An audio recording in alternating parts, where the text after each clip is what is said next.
जैसा कि मैम ने बोला कि गुजरात से ये पहल निकली, उसके बाद आपने हज़ारों लोगों को इसमें जोड़ा हुआ है, तो क्या मैम सोच रही इसके बारे में दर्शकों को भी बताएं? दिल में हमेशा ये रहा कि क्राफ्ट जो अपना है वो बहुत रिच है और गांव में पड़ा है, और सिटी के लोगों को कुछ अलग चाहिए।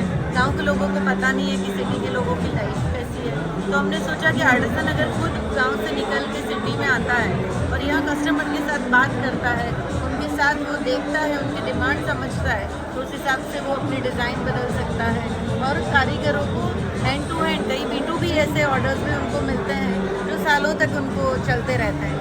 तो आज कानपुर आए हैं, शायद यहाँ पे सेल कम हो, बट B2B के ऑर्डर्स लेते हैं जो पूरा साल वो लोग काम कर रहे हैं। मैम आत्मनिर्भर भारत के लिए लगातार आप लोग प्रमोट कर रहे हैं, और चूंकि जब से टैरिफ लगा है अमेरिका की ओर से, आप लोग लगातार इसकी बात कर रहे हैं कि ज़्यादा से ज़्यादा काम चीज़ें स्वदेशी ली जाए और बने, तो उसके लिए और नई नई क्या पहल है?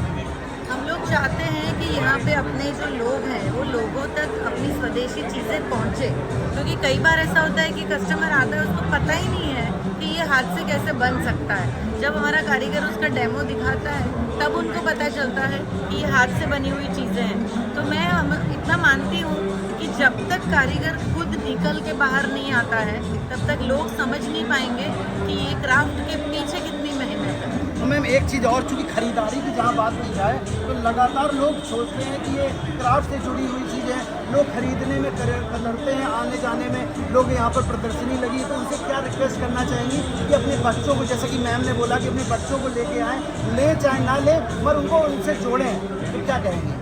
हम लोग चाहते हैं कि लोग आएँ, देखें, और जब तक आप देखोगे नहीं तब तक आप विश्वास नहीं करोगे ये हाथ से बनाए कि नहीं। और मैं कस्टमर को ये इतना 100% पूछना चाहूँगी कि हमको ये पता होना चाहिए कि हम जो पहन रहे हैं वो कौन सा कपड़ा है, उसके ऊपर कौन सी डाई है, जो भी पैसा हम खर्च कर रहे हैं वो किसी के घर में तो रोटी दे रहा है, किसी को एजुकेशन दे रहा है। हम एक ब्रांड से कोई भी चीज़ खरीदते हैं, हमको पता नहीं है कि हमारे से जो बना हुआ प्रॉफिट है वो प्रॉफिट कहाँ पे जाता है। यहाँ आपको पता है कि ये प्रॉफिट जो है वो प्रॉफिट किसी के घर का दिया जला रहा है। तो मैं मानती हूँ कि एक अवेयर कस्टमर अगर आता है तो ये खरीदता ही है, क्योंकि उसको पता है कि क्राफ्ट है तो हमारे गांव जिंदा है। मैम और डीलेट की डिग्री अभी दी है और एक विश्वविद्यालय की तैयारी है, उसके बारे में भी दर्शकों को बताएं कि कैसे इस काम में ऐसी रुचि दिखाएं।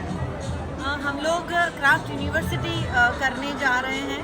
हम चाहते हैं कि सरकार हमको मान्यता दे, क्योंकि आप अपने देश में 2 से 2.5 करोड़ लोग क्राफ्ट प्रैक्टिस कर रहे हैं गांव-गांव में, सिटी में भी, और उनके पास कोई फॉर्मल एजुकेशन नहीं है। आज कोई भी क्राफ्ट का बंदा है, आर्टिसन है, तो लोग उसको बेचारा बोलते हैं। मैं चाहती हूँ कि वो बेचारा नहीं, उसको कॉम्पिटेंट बनाए, उसका जो सेकेंड जनरेशन है वो एक फॉर्मल पढ़े क्राफ्ट को और उसकी डिग्निटी के साथ उसको डिग्रीज मिले।